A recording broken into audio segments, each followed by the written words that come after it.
Welcome to Soul Thrive, where we explore spirituality through healing trauma, shadow work, and applying the laws of the universe in order to master ourselves without the fear of the unknown. Hi, guys, and welcome to another episode on the Soul Thrive podcast. We are so excited today to talk to Heather. Heather, why don't you introduce yourself to our audience today? Sure. Thank you guys so much for having me. My name's Heather, also known as Dr. Heather. I'm a retired psychologist turned professional astrologer. What I really specialize in is Starseed Galactic Origins and Starseed astrology. I'm also an Akashic Records reader, a quantum alchemist, and an intuitive energy healer. So I work with a lot of different modalities just to really support people to activate their soul mission. I love that. Yeah. I'm excited because I don't get to talk to a lot of people in different dimensional frequencies. I'm just going to ask, what dimension are we going to go into now? I don't know. I think we're going to have a lot of fun. I think I love it. I love it. I just recently, I guess got graduated. I would say graduated is the term, right? Because I work with the Galactic Federation, but cool. I graduated to the 9th dimensional frequencies. Nice. So it's been interesting navigating the Pleiadians and all of that fun energy, which I've been working with for years, but like now energetically moving into that type of vibrational stance. So the Akashic Records, I love it. I'm so excited to tap into more of this conversation. And I know our viewers are going to love it too. Ivana has her questions. Yes, go ahead. Yeah. Because you said, you were a psychologist, you are a psychologist, right? So why? I retired fully and unplugged from the mental health system about 6 months ago, actually. But I worked in mental health for 20 years. I worked in as a social worker, a case manager, addictions treatment specialist in the trenches of community mental health in San Francisco. Wow. So it was intense. Yeah, it was intense. Yeah. It's like you're gathering a lot of information that you could use to help in a different context, which is like beautiful. Yes. It's so interesting too, because a lot of the clients that would magnetize toward me were like, I see aliens. Yeah. Or I'm talking to aliens. And it's kind of like, okay, well, they're diagnosed as they have schizophrenia or bipolar or something else, or maybe it's a drug induced thing, but they probably were talking to aliens. They just didn't have the right support to understand what that was and the grounding to stay, in their bodies for safety. So it's interesting. Yeah. The alien conversation. I know some of our guests, our audience loves that. I get that a lot in the community that we operate into. They're always give us more information about the aliens. I'm like, guys, we need to talk about trauma. We need to work on things. I'm like, we still haven't mastered that. But I'm curious, 2-part question. Yes. Why did you leave? And then what is wrong with our current mental health system? Or your perception? That's a loaded question. Yeah. I don't want to throw her in there and then get her into trouble to a degree. Fair. But I mean, your views on it matter, I think. They do. And I think a lot of people, there's a lot of good that can come from going to get therapy or accessing services, whether they're subsidized free or they're in the private sector. However, I think there's a lot of flaws in the system because it's based on pathologizing people. Yep.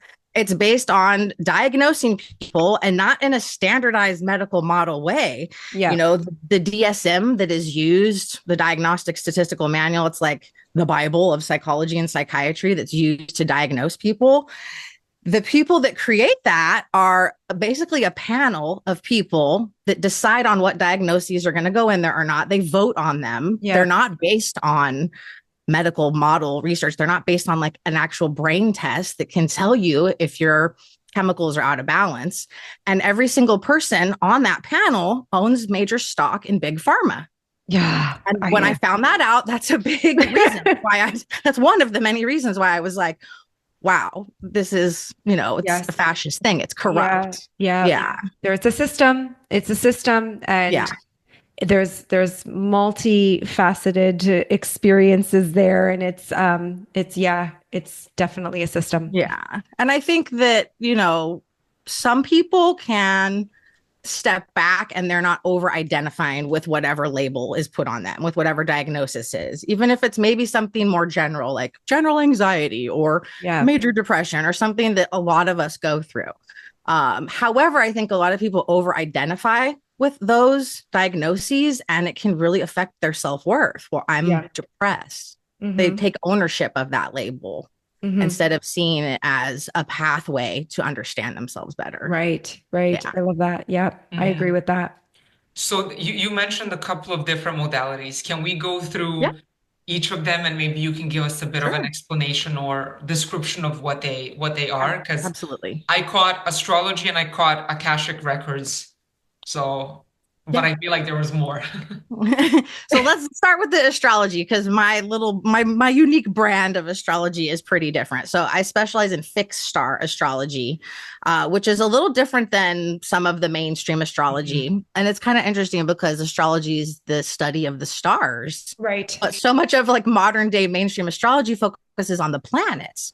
So I love fixed star astrology because it really looks at where do stars like the Pleiades or Arcturus or the stars of Andromeda or the galaxies, the nebula, the black holes, where do those fall in your chart? And how can those really help you to unlock your galactic origins and other multi-dimensional identities and archetypes that you have like encoded into your soul blueprint.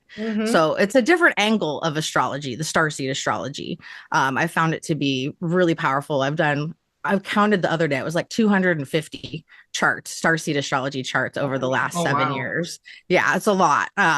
So that's really what I specialize in. I also do quite a few other different types of astrology, of course, the mundane that we all love. I love black hole astrology. I think black holes are super interesting in the natal chart, what they can unlock for people, especially from the standpoint of like multidimensional travel as well. And then astrocartography as well. So like the astrology of place and location, relocation charts. And then I've been diving really deep into starseed astrocartography. Right. So instead of like looking at, oh, I want to move to like my Jupiter line for luck, it's like, I want to move to my Arcturus line. Interesting. To do some grid work with the Arcturian. Yes. Yes. Yes. Right. I know. So what does that mean? I'm sorry.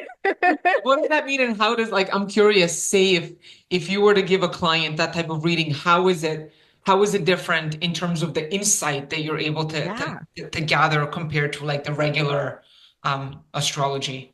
Yeah, because I think like a regular general mundane astrology reading can be very powerful to help you learn more about yourself, different traits or characteristics that you might struggle with, as well as like transits, things that are getting activated for you. Like when someone's going through a Saturn return, like people right now that are going through a Saturn return in Pisces, that's rough. Yep. Yeah. It's rough. It's been rough, right? It has been the year I've yeah, totally. So it can really help people, I think, prepare for those cycles to better understand themselves, how to navigate them and move through them. There can also be a predictive element in that. If someone's planning to get married or if they're planning a big move, maybe they don't want to do that overlapping with their Saturn return and a Mercury Mars retrograde, right? So it can help people plan, time things appropriately and move through challenges more gracefully and just deepen their self-knowledge. My unique weird brand of astrology, I think, blasts people out a little more into space, which I love. So it's really unlocking, what are your galactic origins? What's encoded into your star chart? Your astrology chart is such a magical thing. It's a map of the sky at the exact time that you were born. Yeah. The stars, the nebula, the black holes, the planets are not going to be aligned in that exact way for 25,000 years. Right. So like we all are unique, special snowflakes in our own way, right? But you can learn a lot from the different fixed stars that are aligned with different planets and luminaries in your chart and how to work with those to make contact with galactic guides, with star family, with spirit guides. Yeah. So it's just, I think, a higher octave of regular astrology. I love that. Yeah. Yeah. Yeah, Ivana's she's taking it in. The Virgo brain is like, what? Oh, I'm a Virgo rising here. Yeah, So I love Virgo energy. yeah. I definitely have a lot of Virgos in my life. Lots of Virgos in my life. Yeah. In terms of, okay, so understood that. So basically, if we were to have a reading, you would actually tell me more about where my soul has come from. Yes. Yes. For example, we would look at like the big three. You have many different starseed origins, many different galactic origins, dozens that we can find in your star chart. And we can also look at your soul origin point, your first incarnation when you fractalize off of source. So usually the fixed stars that are closest to your ascendant will tell us your most recent, even though time isn't linear. Okay. But like if we're working in a linear way, your ascendant, the fixed stars that are conjunct or in close aspect to your rising sign, will tell us your most recent incarnation, as well as your sun and your moon. And then further out planets and the aspects they make to fixed stars will tell us more ancient galactic homes and star homes. And this is also probably why you access the Akashic Records as much as you do, because you need the book. You need their books. You need to know as much information as you can in regards to going through those timelines and understanding. So that's kind of what the Akashic Records, I mean, you can definitely give more context here. Yes. But I see that bridge. I recognize that bridge. Before we love weaving Akashic, both. I love they work together, in my opinion, I think, in a lot of ways, because it really is a record of all your experiences and then all the potentials around those experiences. And so, of course, if you're going to give someone like that, you're accessing and reading all of that, which is, trust me, a lot. Like your starseed origins chart, your fixed star astrology chart would be like a snapshot of your family tree. Like if you've ever seen someone's family tree where it's just like all the different lines and different people and their names, the Akashic Records is like opening the book on that and reading the history of each incarnation of each link on the tree. Yeah, it's super detailed. And how would you say that helps people in like the 3D realm, or like even 4D or 5D? Can I interject for 1 second? Sure. I really do feel like I don't think it's for the third dimensional mindset at times. Like, I think that maybe it helps activate and elevate and help them shift into certain outcomes. But I really do think and you can correct me if I'm wrong. Absolutely. I feel like it is for people that really, really, really want to activate change in so many perspectives, not just like my family unit, but like the world. Like you come in here with a purpose. And like, that's not to say that nobody comes here. Everybody comes here with a purpose or a divine experience, right? But I feel like your energy, if you get like the right types of people and you activate the right types of people, it's really good. It's really fun. But yes. In terms of helping, but even with like mental health, because I'm trying to make that connection, right? I think it can be both. I think it can be for higher dimensional galactic off-planet work, know, and I also think there's this component of being a bridge. Yes. Especially for starseeds or light workers, right? We're a bridge between the earth and the stars. So it's one thing to connect with your Pleiadian star family, for example. It's another thing to embody and anchor those codes and those frequencies into the earth, which is what we're here to do. To help the earth heal, to help ourselves heal, and our human family line as well. Right. So that would, I guess, if I'm interpreting this correctly, because my brain is like going 1,000 miles an hour. It's basically helping you kind of understand yourself and why you have been maybe dealt the cards that you've been dealt, or like what, like sort of making sense of your experiences or things that you are seeing and feeling, sort of tying it back to your larger intergalactic purpose. Yes, exactly. I think there's things that our human mind can't always understand, but that our soul knows. And so it connects you back into your soul to also, in a weird way, make sense of things in your human mind. Like we can let those things integrate. Yes. And could that also help you figure out what the next reincarnation would be? Absolutely. The Akashic Records can do that. Yeah. Yes. Yes. Yes. Yes. It's not just the book of your soul or the library of your specific lifetimes and incarnations. It's like a warehouse, essentially a Yeah. library of every event that's ever happened in human history and galactic history. So like people like Edgar Casey would access the records, even like Nostradamus, right?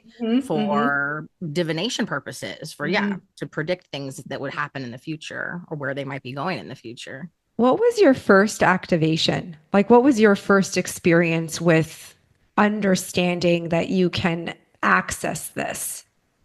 Yeah, I started working a lot with the records in 2018 and 2019. And I was just I was just learning to read my own, and I was just doing those regularly. And I was uncovering a lot of like Earth lifetimes, actually, uncovering a lot of like past lifetimes in Atlantis and Lemuria, ancient Egypt. Sorry, my cats are over there. It's okay. Be nice to each other.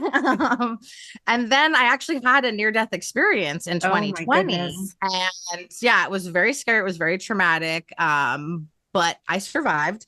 And after that, I was like blasted out beyond what I was even accessing. Like, I feel like I was just accessing the Earth records. This opened my abilities to be able to access other things, galactic lifetimes, to the records of like star systems, to be able to channel a little more into like galactic history, different galactic groups. It was very intense. I'm still like piecing it all together because so much came through at one time. It's a like lot. a lot. Yeah. It takes a long time, I think, to integrate those parts still. Yeah. And then still navigate your human experience too, which is hard, right? It's like that. Exactly. How do I'm doing this over here, but I'm also kind of have to come in here and figure out my groceries. Yeah. Right, exactly. Feed the cats. Yeah. Mop. Exactly. But how does that, I mean, this is maybe a question for both of you. Like, what does accessing these records like look/feel like? Like, how do you know you're like I'm just trying to understand the experience. Yeah. No, it's a good question. It's a great question. It's a great question. It's like, do you have to put yourself in a state? Do you have to go into a meditation? Like, what does that look like? Do you see it like when you see someone new? Like, are you able to like tap into it to be like, I need to know who like what I'm dealing with here? Or like, I'm just curious. Yeah, I mean, for me, like I set a sacred space. I work a lot with different color frequencies with the different rainbow rays, and I put myself in a multidimensional column of light. So I'm moving outside of any interference, any shadow matrix systems, connecting to source. I always connect up and out to source first. And then from there, I do what I call bilocation. Yeah. I mean, everyone accesses the records differently, but this is my method. I bilocate. So I leave a little bit of my essence grounded in my body, of my soul essence. I'm not astral projecting. So I'm not letting my consciousness fully leave my body, because I believe that's safer. That works for me. Yeah. And I follow the silver thread, up and out through the cosmos, and I connect out to my Akashic Records keeper.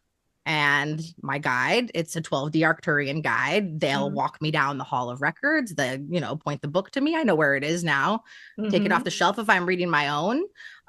Or if I'm doing a reading for someone else, I'll have their Akashic Records guide meet us. Because everyone has a different guide. Yes. Sometimes it's a galactic guide. Sometimes it's an ascended master, an angelic. It could be a variety of different guides. Yep. Like the keepers of the records that keep them safe.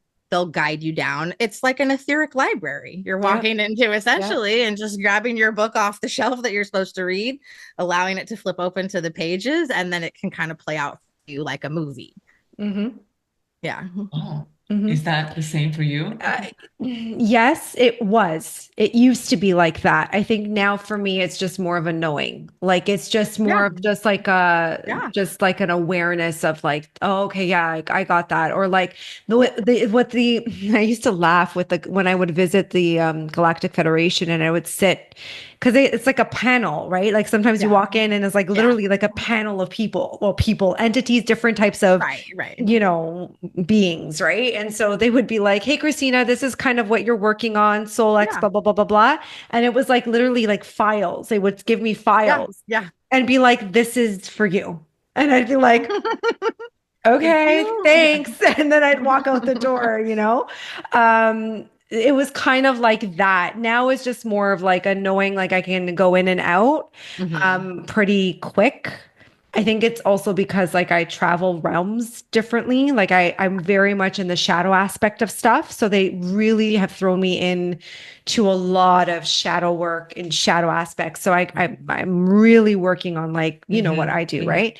So yeah, it's more like unknowing. But yeah, I mean, I've read the book, I've had the experiences, I've like all of that kind of stuff. But yeah, and I do think everyone with practice can access, can go there. And then sometimes, you know, it's interesting when they don't want you there. There's that too. Have you ever had that? Right. I'll give you an experience. My client's gonna laugh because I'm gonna call her. I'm gonna kind of call her out a little bit.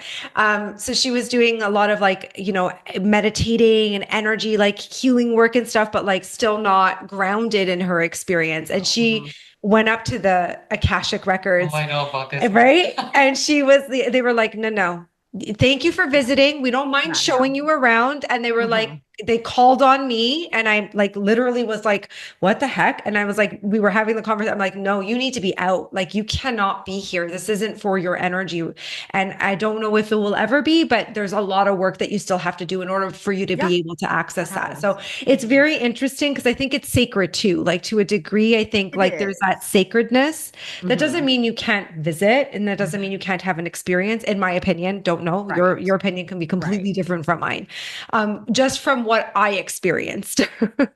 So yeah, that's come up in readings I've done too, where it's like a no, it's not the time for them to be reading this. Or a lot of times what will happen is they want to know about a specific lifetime, but they're, for whatever reason, they're being shown something else that they need to work through first, or that they need to know about or activate before they can go to that lifetime that they want to know about. Yeah.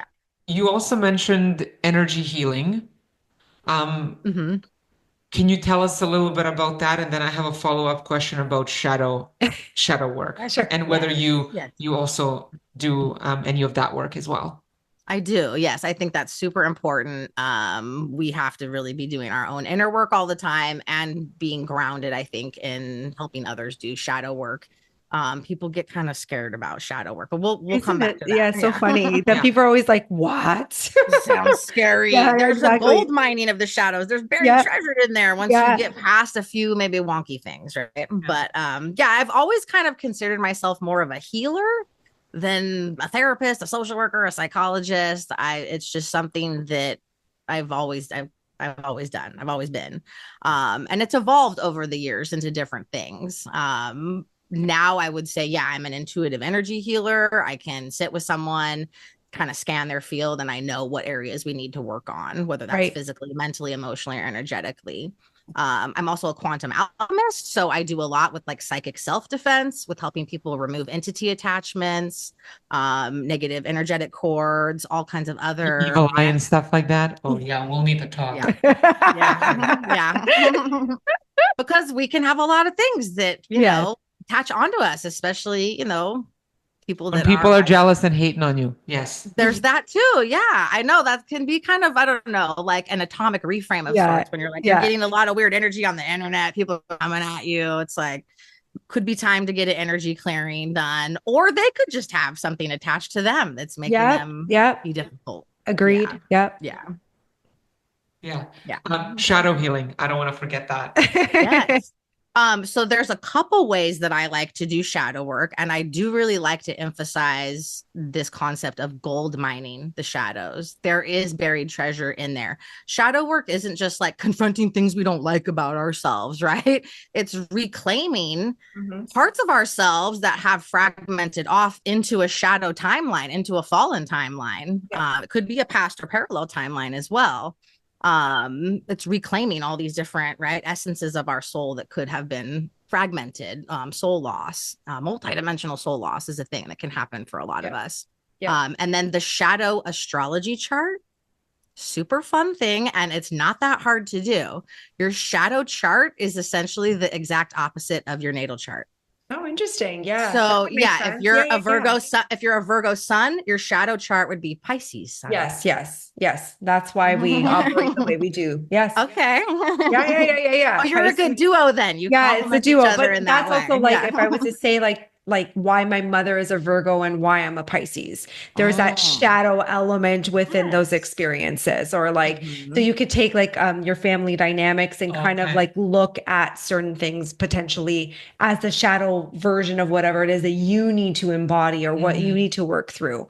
Yes, absolutely. Especially, I think it's fun to do that if you like astrology, if you're into astrology, to pull your shadow chart or just get a wheel and put your placements in the opposite house, opposite sign, because the 12 zodiac signs are really like six pairs Mm-hmm. of dual there. It's a Mm-hmm. six pairs that are begging for integration. There's a Yes. still point between those two polarities. I love that. That's so Yeah. cool. I never even I like and it just clicked in my mind. I was like, "Oh my God, yeah, that makes so much sense." Yeah. I love that. So what is there a modality that you use most frequently when it comes to healing with your clients? Know if there's like a specific modality that I use most frequently. I do work a lot with the Arcturians, the Andromedans, the Pleiadians, but I'll call in whomever I'm working with if they have specific guides that want to come and join the session. I work a lot with light frequencies, sound frequencies, whatever I'm channeling at the moment. There's so many different things that can come through, but it's really just intuitive energy. Yeah, I Yeah. agree. I feel it Yeah. feels more like a collective experience of what Mhm. is needed within that frame that you're working with that person. And so like it is multifaceted. So sometimes I Mhm. think that people for like they don't register. They assume like, "Oh, well, I'm just coming in for this." And Mhm. it's not necessarily just that. It's like multifaceted. It's your guides Right. are going to come in or another experience is going to come in to shift something within you. So it kind of works, I think, like you Mhm. said, like the intuition part's the most important. I think so. Yeah, Yeah. And making sure that if you're working with a client, that the client's in alignment for that work. exactly. That's You important know, too. Mhm. That's Because yeah, I important that's guess too. if they're important. There not could be ready. resistance or fear Yeah. sometimes. So, Yeah. Yeah. helping them through that if that's coming up, if there's a block of some kind. Yeah. Yeah. Oh, yeah. Well, this has been really good. I've enjoyed this conversation so much. And Likewise. if there's one thing you could like tell anyone right now, maybe energetically or collectively, or like something that maybe the aliens want to say, what would you communicate as like our last little thing Message for, for the yeah, collective? message Yeah. for the Yeah. collective? The thing that was really coming through strong today as we're recording this, it's on the full moon in Taurus Oh, conjunct yeah. Uranus, is to not be afraid of change. Mm-hmm. To Yep. just really embrace change. We can't avoid change. There's so many big changes coming on the horizon. We're already experiencing it collectively, individually, galactically, multidimensionally. So to find a way to shift your relationship with change. Yes. Change isn't bad. It's Yes. just unknown Right. sometimes. And everyone usually says the fear of the unknown, but you know what? I agree. Right now we're being drawn to change, and I would agree with that. Thank you Yeah. so much. This was such a Yeah. great conversation. Thank I you. enjoyed it so much. I know Ivana, you did too. I'm gonna need to go back and like listen. Thank And do you some more guys. I Googling. enjoyed Yeah. it as Chat well. GPT. I have so many other Thanks for coming on. follow-up questions. Yeah, I Yeah. know. Thank you so much for coming on our podcast. I appreciate You're this so much. welcome. Yeah, you're welcome. Thank you for having me. Thank you.